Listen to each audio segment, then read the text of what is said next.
Nutella, the heavenly spread that has captured the appetite of millions across the world. In just a single year, Nutella sells enough jars to cover the Great Wall in China 8 times over. But exactly how did this nutty snack become such a spreadable sensation? As you'll soon find out, Nutella came about in a much darker time of war and turmoil. The creamy concoction has a long and winding history tracing back to 19th century Italy. In fact, the first predecessor of Nutella came about thanks to none other than Napoleon Bonaparte. As the story goes, chocolate was a scarce commodity because of the Napoleonic Wars between France and several other European countries, including Great Britain. Now, Britain was a global center of commerce, and Napoleon naturally forbade French allies and neutral colonies from trading with the British in an attempt to destroy their economy. The result was a continental blockade that had caused the price of chocolate to soar. People were scrambling to find a solution, and some resourceful Italian chocolatiers had the idea of adding chopped hazelnuts to their chocolate in order to stretch their supplies.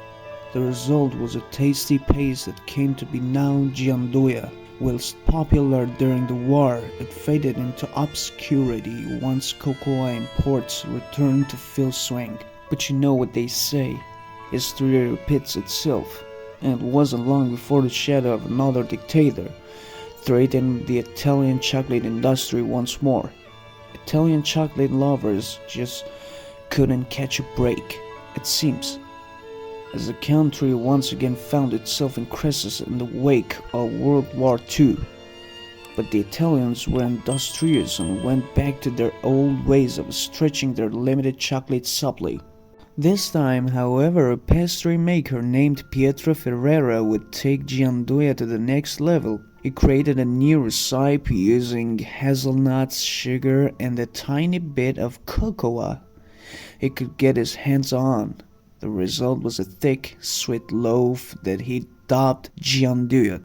If you're having trouble imagining a version of Nutella that had to be cut with a knife, then don't worry, it never really caught on. However, this failure didn't stop Ferrero from trying again. He hit the drawing board and in 1951 he came up with a spreadable version. He called it Super Crema, and although its name was gimmicky, its taste was not. Since it was a spreadable, even a tiny bit of it went a long way, and the price made it accessible to the chocolate lovers who couldn't afford the real thing. The consequences of World War II of course continued to send shock waves throughout the world, but at least people finally had an affordable way to satisfy their sweet tooth.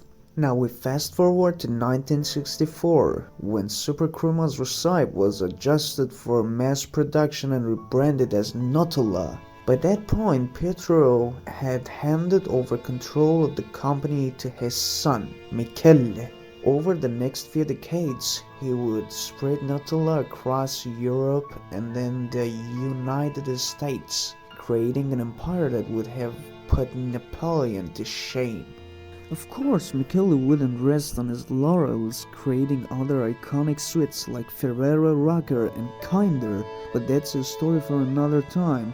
Perhaps Michele's greatest strategy, however, was his focus on secrecy. For under his tenure, the company refused to hold press conferences or to give anyone access to their plants. With such a tight control over his production, Michele could keep quality high while expanding the company at a rapid pace. Nutella quickly ceased being a mere substitute for chocolate and gained a cult following of its own. Today, you can join legions of fans who spread Nutella on their morning toast, and you can celebrate World Nutella Day on the 5th of February each year.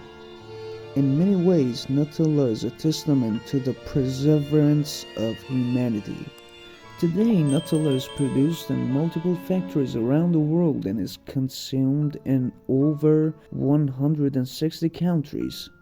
It remains a favorite indulgence for chocolate and hazelnut enthusiasts. and continues to be cherished as a delicious and versatile spread. It was created in the wake of one of the worst wars in history, and it's still making people smile today. Thanks for watching, everyone. If you're new here, be sure to subscribe and hit that bell button thingy to get notified whenever we've got a new video for you.